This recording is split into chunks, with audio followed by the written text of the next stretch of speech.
Hello, আসসালামু আলাইকুম। Habib mobile solution চ্যানেলে আপনাদেরকে স্বাগতম। আজকে আমরা একটা নতুন টিউটোরিয়াল নিয়ে হাজির হয়েছি। সেটা হলো, বন্ধুরা শুনলে অবাক হবেন যে আপনার নষ্ট মোবাইল ফেরত দিলে টাকা পাবে। অবিশ্বাস্য শুনলেও কথাটা সত্য, কারণ রিসেন্টলি বাংলাদেশে শুরু হয়ে যাচ্ছে ই বর্জ্য সংগ্রহ কালেকশন। তো বাংলাদেশ সরকার দিন দিন আমাদের বাংলাদেশে যে নষ্ট মোবাইল, মানে যে বস্তুগুলো আছে বর্জ্য, সেটা বাংলাদেশে দিন দিন বেড়েই চলছে।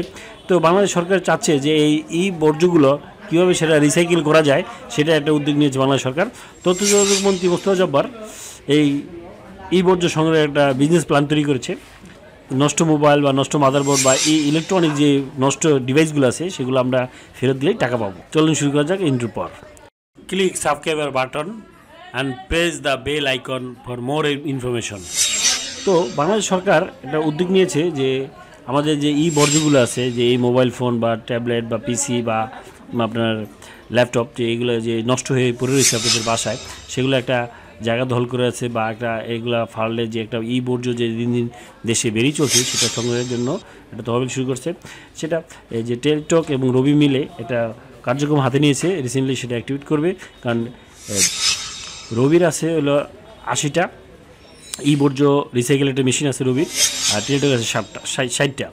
এই 60টা আর 80টা রবি আর টেলটক মিলে 60টা মেশিন দিয়ে ঢাকা শহরে রিসেন্টলি বড় বড় মার্কেটগুলোতে এই বর্জ্য কালেকশন বুথ চালু করা হবে।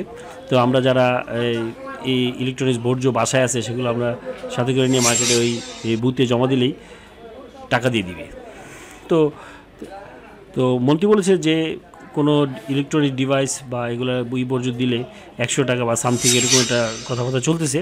তো আমরা রিসেন্টলি মনে করি ডিভাইস, মানে নষ্ট ইলেকট্রনিক্স পণ্য ফেরত দিলে 100 টাকা পাবো, এরকম একটা রিসেন্টলি আসবে আপনাদের।